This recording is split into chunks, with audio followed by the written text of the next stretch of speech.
नमस्कार,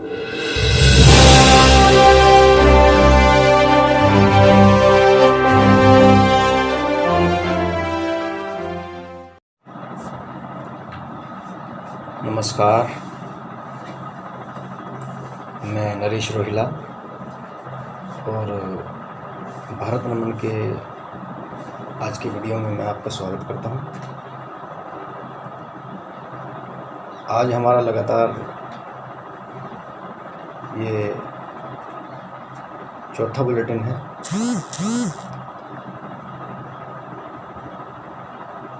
और हमारी कोशिश है कि हम आपको अच्छी खबरें दिखाएं, प्रस्तुत करें। छोटा सा प्रयास है और मेरा दर्शकों से अनुरोध है कि अगर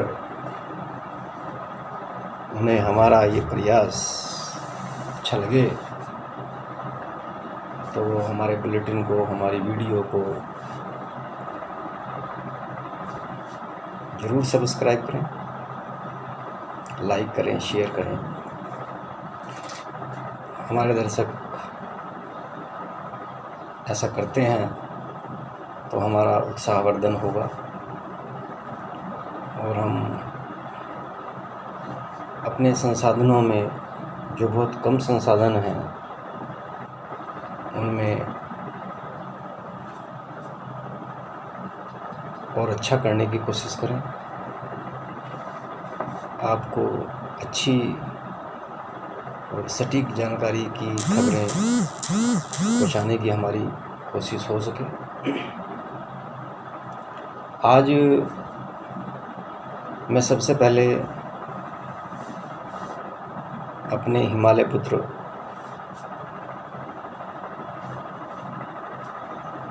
हेमवती नंदन जी बहुगुणा की बात करूंगा। आज चूँकि उनका जन्मदिन है, इसलिए मैं अपनी ओर से और अपने भारत नमन जो हमने चैनल बनाया है उसकी ओर से उन्हें श्रद्धांजलि देते हैं, हार्दिक नमन करते हैं। हेमवती नंदन बहुगुणा जी एक उत्तराखंड की बहुत बड़ी शख्सियत के रूप में जानी जाती हैं।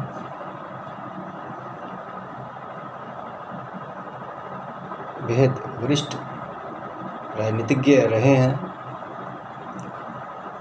उत्तर प्रदेश के मुख्यमंत्री रहे हैं और राज्य से लेकर केंद्र तक उनकी राजनीति की एक समय में धाक थी। तो आज उनके जन्मदिन पर हमारा नमन, हम शत शत उन्हें प्रणाम करते हैं। आज उत्तराखंड की प्रसिद्ध चारधाम यात्रा की लगभग शुरुआत हो गई।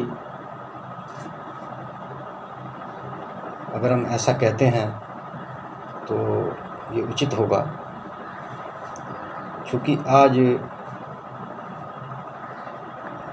गंगोत्री धाम के कपाट खुलने की जो प्रक्रिया है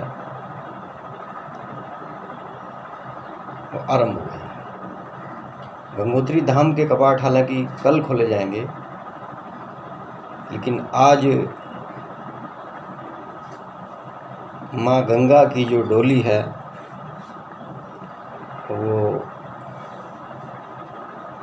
अपने शीतकालीन प्रवास स्थल मुखबा से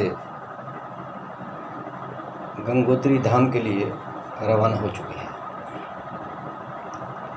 माँ गंगा की डोली कल सुबह गंगोत्री पहुंच जाएगी। आज भटवाड़ी के एसडीएम देवेंद्र नेगी जी की मौजूदगी में तीर्थ पुरोहितों ने गंगा डोली को रवाना किया है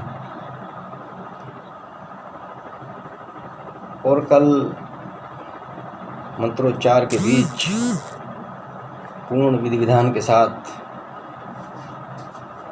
दोपहर में करीब 12:35 पर पवित्र गंगोत्री धाम के कपाट श्रद्धालुओं के लिए खोल दिए जाएंगे। इसी तरह परसों यमुनोत्री धाम के कपाट खोलने की प्रक्रिया होगी, उसे पूर्ण किया जाएगा। इसके बाद आने वाले टाइम में हमारे बद्रीनाथ और केदारनाथ धाम के कपाट भी खुलेंगे।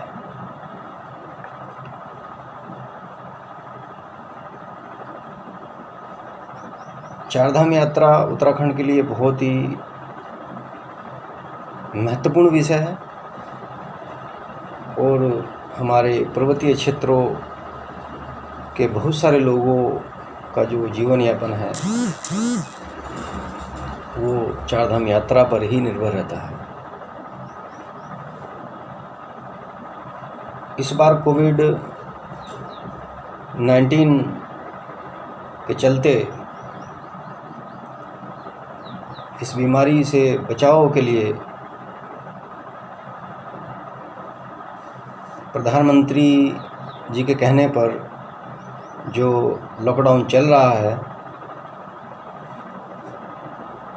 इस लॉकडाउन को करीब 1 महीना से अधिक का समय हो गया है और अभी ये 3 मई तक चलेगा।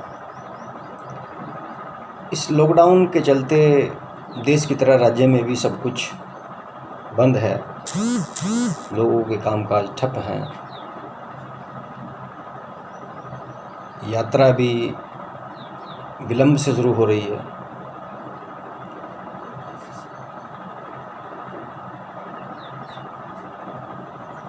या लॉकडाउन खुलने के बाद यात्रा का माहौल क्या रहता है, इस बारे में अभी कुछ भी कहा जाना संभव नहीं है। लेकिन कोविड जो बीमारी आई है, जिसका कोई इलाज नहीं है, उसका असर संभवतः यात्रा पर पड़ेगा भी कहा जा सकता है। शायद इसी कारण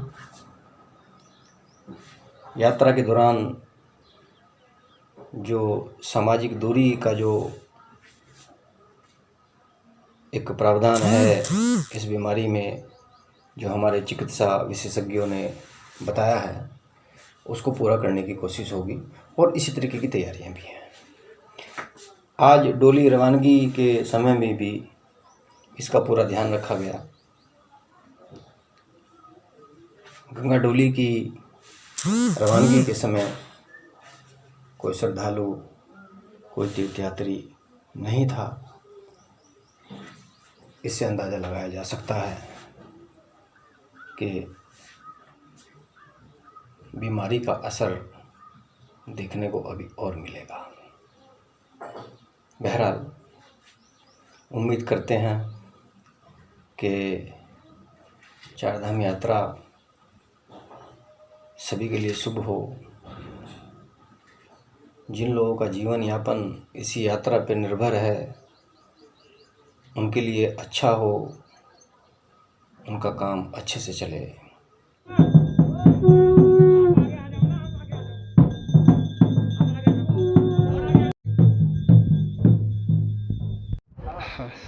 माँ गंगा की डोली अभी यहाँ से मुखवा से प्रस्थान कर चुकी है और रात्रि निवास आज भैरव घाटी में होगा और कल सुबह वहाँ से सुबह चल के हम लोग 10 बजे तक गंगोत्री पहुँच जाएंगे और फिर वैदिक रीति रिवाज के साथ वेद मंत्रों के साथ माँ भगवती की पूजा अर्चना होगी और 12:35 पर माँ गंगा के कपाट खुल जाएंगे। आज मुख्यमंत्री ने सरकार के स्तर पर कुछ निर्णय किए हैं, खास तौर से स्वास्थ्य और लॉकडाउन के कारण जो अर्थव्यवस्था बिगड़ी है उसमें सुधार के लिए सबसे पहले तो यही कि मुख्यमंत्री ने बताया है कि राज्य के जो 9 पर्वतीय ज़िले हैं जहां पर कोई कोविड का मामला नहीं है, वहाँ सभी अस्पतालों को पूर्व की भांति अब खोला जाएगा। इसके अलावा राज्य के जो चुनिंदा अस्पताल हैं देहरादून, हरिद्वार, हल्द्वानी और अन्य कई स्थानों पर, वहाँ पर कोविड के मरीजों का ही इलाज अभी किया जाएगा। अर्थव्यवस्था में सुधार के लिए आज एक निर्णय और किया गया।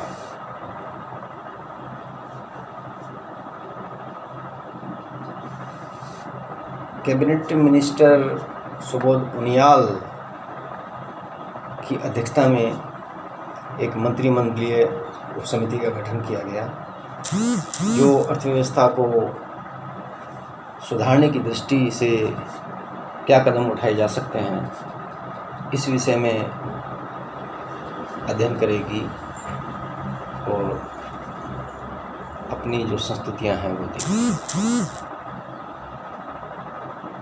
मुख्यमंत्री ने यह भी कहा कि वीडियो कॉन्फ्रेंसिंग के माध्यम से रविवार 3 का आयोजन किया जाएगा। वास्तव में जिस तरीके से पिछले 1 माह से अधिक समय में देश के साथ हमारा उत्तराखंड राज्य लॉकडाउन में फंसा हुआ है और अर्थव्यवस्था का हाल खराब है, उसमें ये निर्णय आने वाले दिनों के लिए एक सुखद संदेश ला सकते हैं। इस बीच सरकार ने कुछ निर्णय लिए हैं।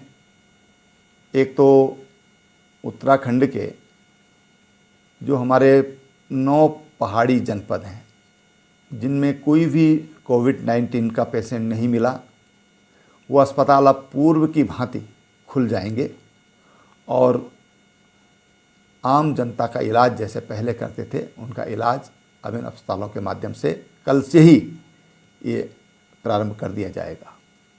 इससे तमाम वो लोग जो अभी तक थोड़ा उनको परेशानी हुई,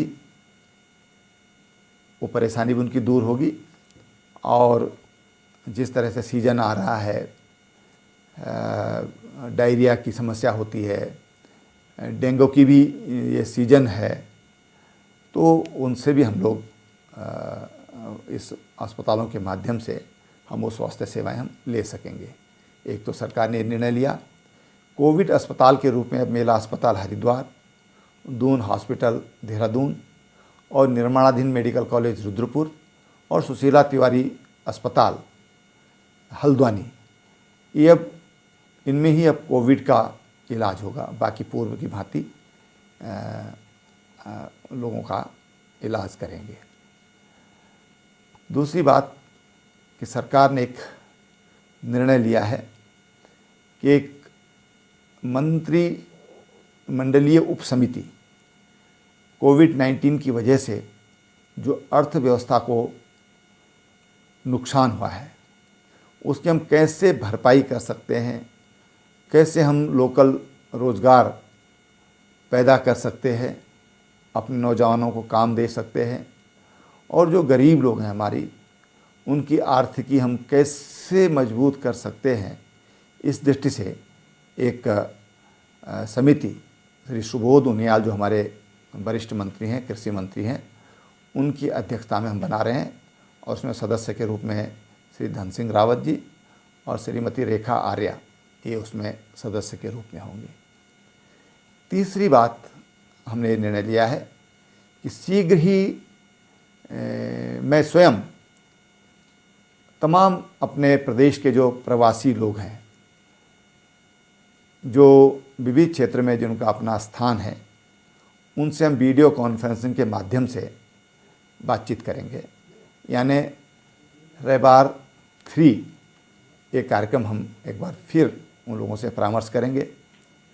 चौथी चीज़, जो हमारे विविध वर्ग हैं, इंडस्ट्री है, एग्रीकल्चर है, हॉर्टिकल्चर है, डेयरी क्षेत्र है, ऐसे जो MSME क्षेत्र है, उद्योग है, ऐसे सभी वर्गों से मैं सीधा उनसे संवाद करूंगा।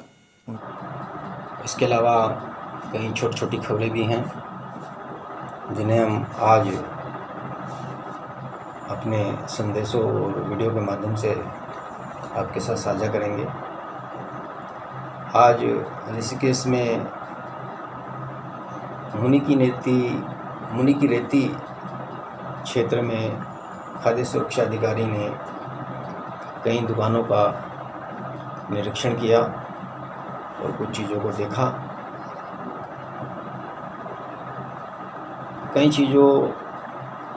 कई दुकानों को नोटिस भी दिया गया क्योंकि उनके पास समुचित लाइसेंस काम करने के लिए नहीं था।